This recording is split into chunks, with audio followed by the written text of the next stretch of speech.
नमस्कार दोस्तों, मैं एस एस पाल एक बार पुनः आप सभी के सामने उपस्थित हुआ हूँ एक ऐसी घटना को लेकर जिसने हर एक हिंदुस्तानी के दिल में एक ऐसा घाव दिया है जिसे कभी नहीं भरा जा सकता।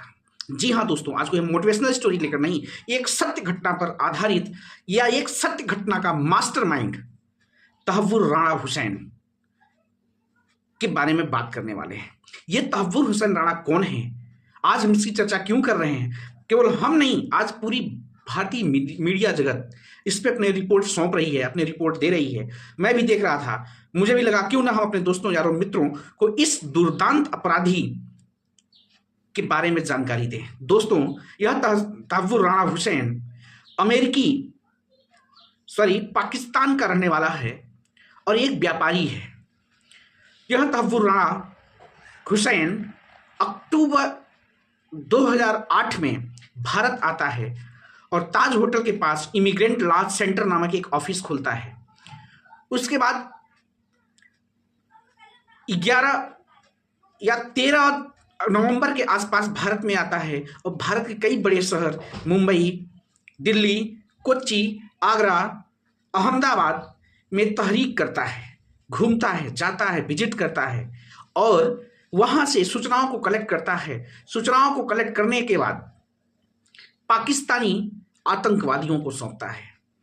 उसके बाद वो काली रात आती है जिसे हम 26/11 के नाम से जानते हैं।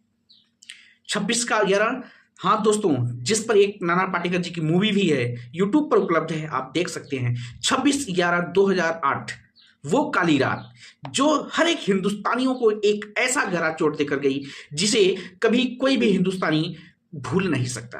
जी हाँ दोस्तों, भारतीय इतिहास का वो काला दिन हम कैसे भुला सकते हैं। 26/11/2008 जब कुछ आतंकवादी समुद्री रास्ते से ताज होटल में प्रवेश करते हैं, प्रवेश करते ही अंधाधुंध फायरिंग, अंधाधुंध गोलीबारी, बमबारी के साथ 166 भारतीय नागरिकों, जिसमें कुछ विदेशी नागरिक भी होते हैं, उन्हें मौत की घाट सुला देते हैं। जब तक भारतीय मीडिया, जब तक भारतीय सैनिकों को इस बात का ज्ञान होता है, महाराष्ट्र पुलिस को जब तक इस बात की सूचना मिलती है, तब तक ये इस काले अध्याय को लिख चुके होते हैं, जिसमें से 6 अमेरिकी नागरिक भी होते हैं। दोस्तों, उसी रात को ही अगले दिन मुंबई ही नहीं, पूरे देश भर में हाहाकार मच जाता है।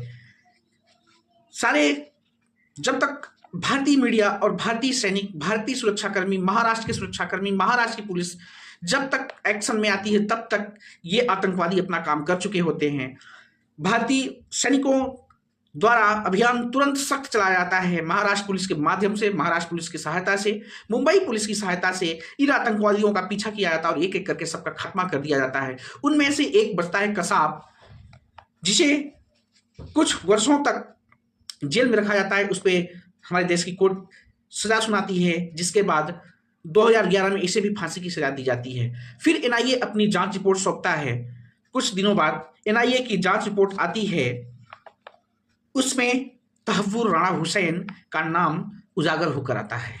तहव्वुर राणा हुसैन यही उन मास्टरमाइंड में से एक प्रमुख था जिन्होंने इस काली रात को, इस दर्दनाक रात को घटित होने में इन आतंकवादियों का भरपूर साथ दिया था। दोस्तों, 17 साल बाद आज हम इसको क्यों याद कर रहे हैं?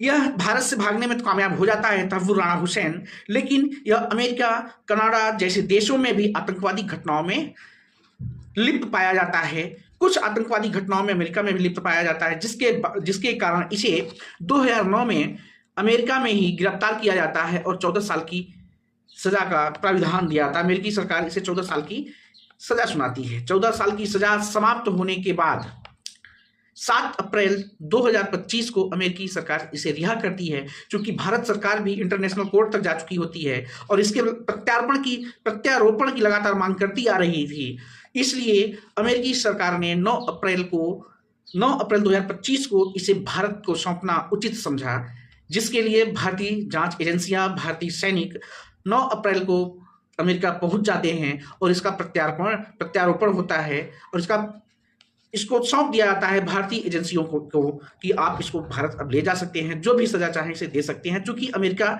ने अपनी सजा जो 14 साल की सुनाई थी उसको पूर्ण कर लेती है, उसके बाद 9 अप्रैल 2025 को इसे भारतीय जांच एजेंसियों द्वारा के साथ भारतीय सैनिकों को इसे सौंप दिया जाता है।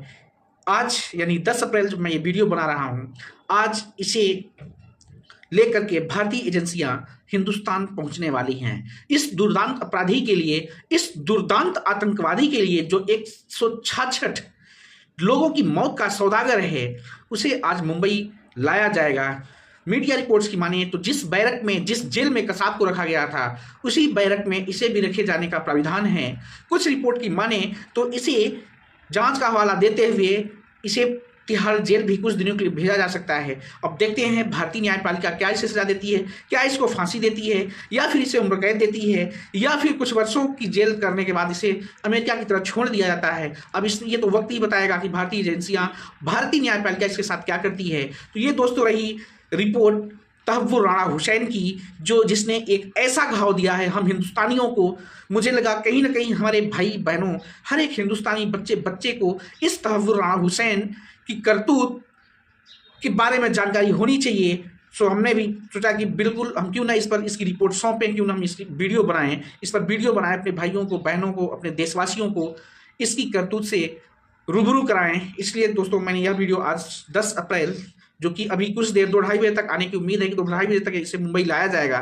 उसके बाद देखते हैं तिहाड़ भेजा जाता है या फिर उसी के साथ के बैरक में रखा जाता है जिसे ऑलरेडी फांसी दी जा चुकी है।